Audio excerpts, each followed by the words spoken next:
Baron listened to us. She could no longer deny that this infiltrator was a real threat. She decided to take everyone in, on her terms. The shelter was on high alert, but thanks to the intel I gathered in Pasadena, we slowed the advance of the Annihilation Line and gained some time. Just enough to start preparing the counterattack.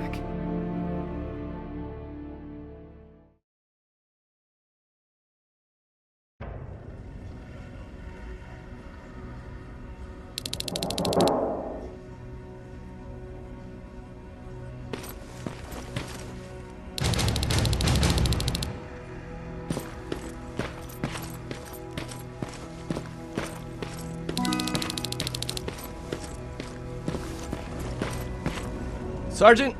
At ease.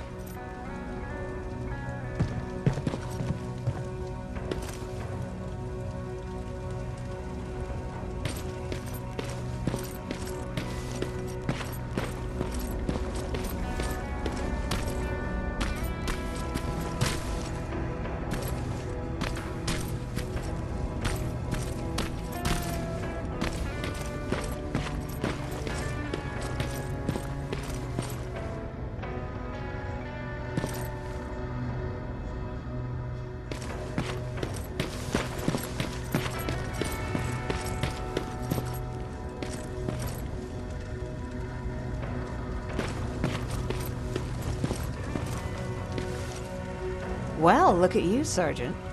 When you helped us in Pasadena the other day, I was trying really hard not to panic because you were only a private. Sorry for underestimating you. I guess I should salute or something? How's Patrick? Every day a little better.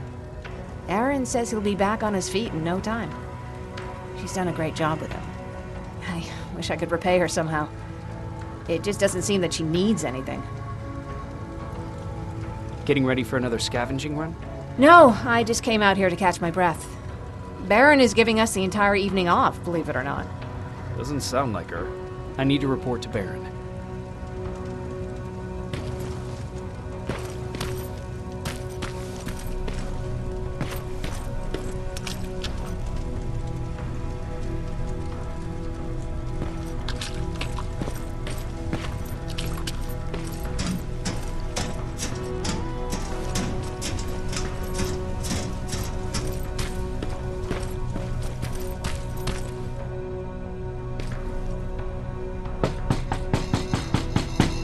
Rivers, DN 46890.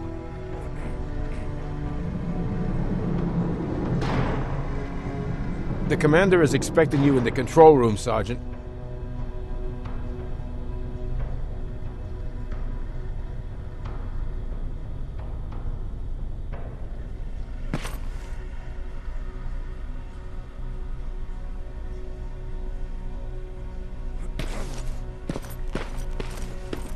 Maraschino cherries again. Where do they keep finding this shit?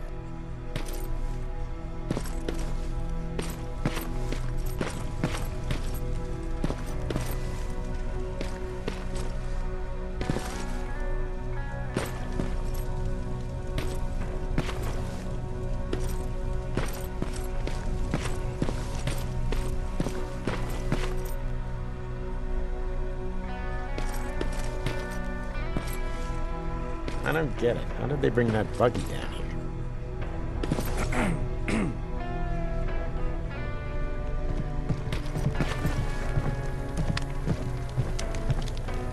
Hey, I'm just catching up with Mark. I'll get back to work in a couple of minutes. You won't tell, right? But no, seriously, you won't tell, right? I'm going out soon. I haven't made my daily quota yet.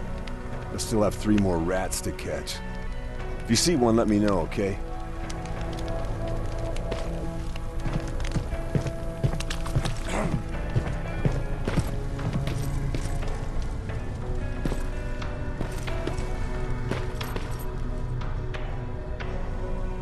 Hey Ryan, how's everything?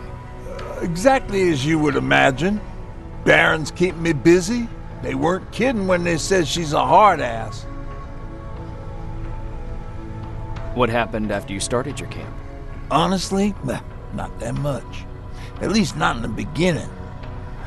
When we gave up on the idea of getting in touch with anyone, we just tried to adapt. Temperatures fell, we had to scavenge for food. All of a sudden, that became our life.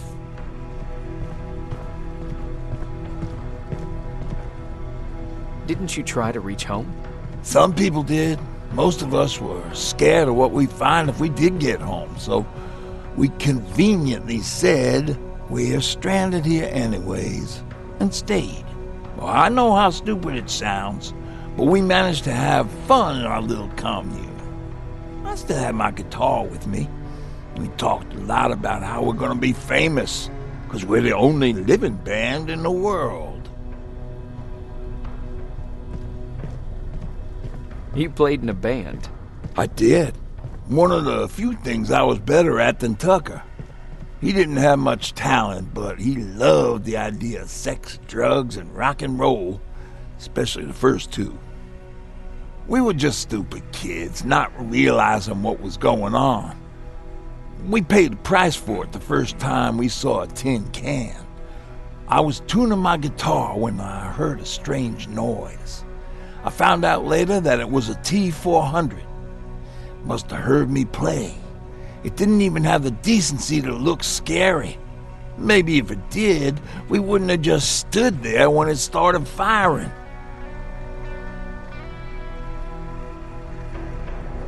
What did you do? I froze. I didn't run to help. I didn't scream. I didn't even move. I just stood there, like a coward. A tin can got Tucker with a single bullet. Bam! Just like that.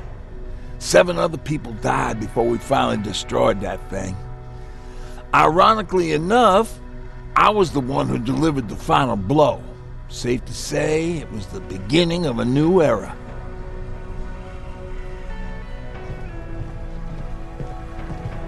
What did you hear? A lot of rumors going around of how she's sending insubordinate workers to the front line.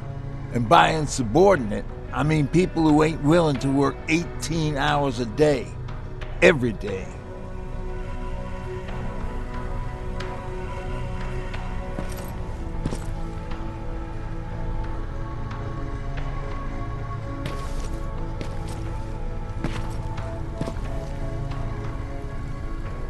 Do you need anything?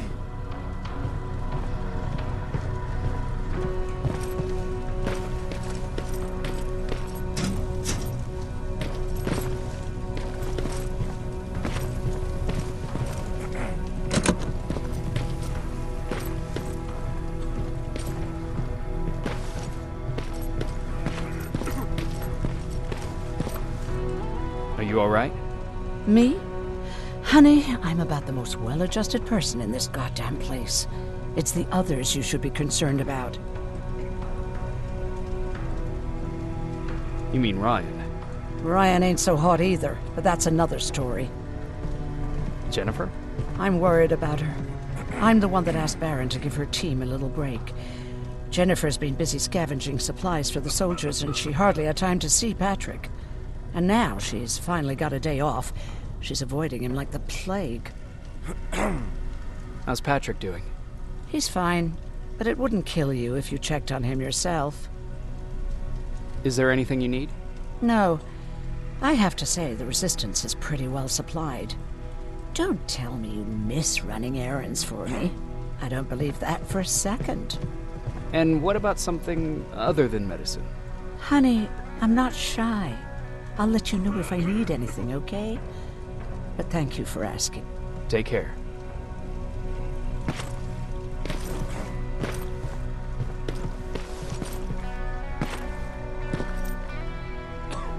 How are you doing? Good. Erin's going to let me leave in a couple of days. Thanks for bringing that chalk. I've been drawing a lot. I'd be so bored without it. How do you like living in the shelter? There's a lot of people here. I like that. I heard a funny joke yesterday. You want to hear it? Yeah, tell me. What's brown and sticky? A stick. That's funny. I know, right? How's Jennifer? She's out a lot, but I understand. She's a scavenger. I have to go.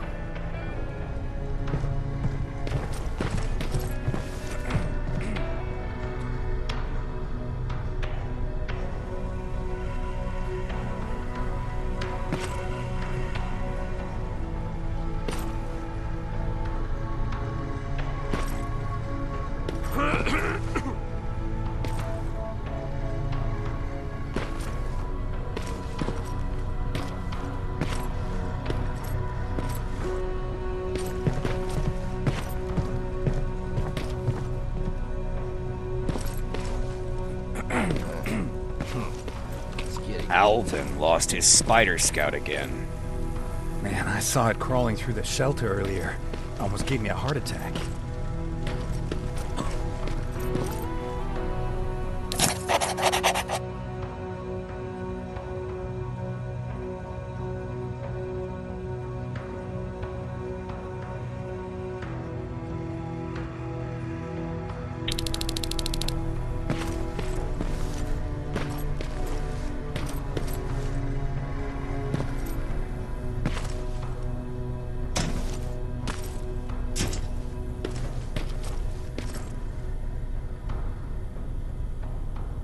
You wanted to see me? You're finally here. Good. I have a special task for you. I want you to head downtown to check on the doctor. Doctor? Alvin. He's out there making sure that our defense systems are working properly. Ever since we went radio silent, I had a small team of trustworthy messengers maintaining communication between our outposts. They haven't returned, so I want you to go downtown and see why that happened. Could be nothing, but Connor doesn't want any hiccups while he's up there in North Division preparing the attack on Skynet's central core. Is there a problem with the radio? The Annihilation Line is within spitting distance of downtown. We suspect that Skynet will be intercepting all transmissions from that location. So for now, we're going radio silent. That's why I need you to go there personally. Central core? Skynet's main reactor, the source of all their power. We shut down the central core, we shut down Skynet. Connor's preparing the attack as we speak, so you understand we can't have any critical complications at this stage. If you don't mind me asking, how did you end up here? Excuse me if I act a little surprised, Sergeant. But no one in here thinks it's wise to ask their superior personal questions. But since you did, I'll humor you. So, how did I get here? The same way you did. I was born, raised, and given a gun. We don't really have a say in what we do we?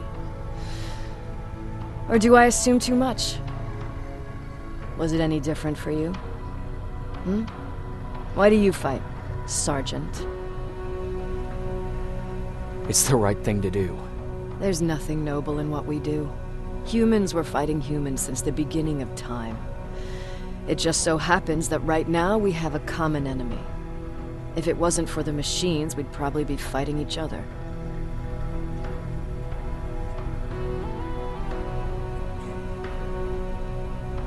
That doesn't mean we should give up and stop fighting. No, it doesn't. I'm just warning you. Don't hold your breath waiting for all this to be over. There'll always be another war. Besides, I'm not a fighter. When I go out there in the middle of the night with my Westinghouse, I'm not looking for a fight. I look to seek and conquer. I'm not a fighter. I'm a bully. What's the difference? I don't treat them as equals. And although I know they're just machines, I want them to fear me. No one ever stands up to bullies. But I have to admit, it has its downsides. One of them being that no one ever asks me a personal question. At least not since Perry died. So congratulations, Rivers. Takes guts to stand up to a bully. I guess since your promotion, you got a little more cocky. Good for you.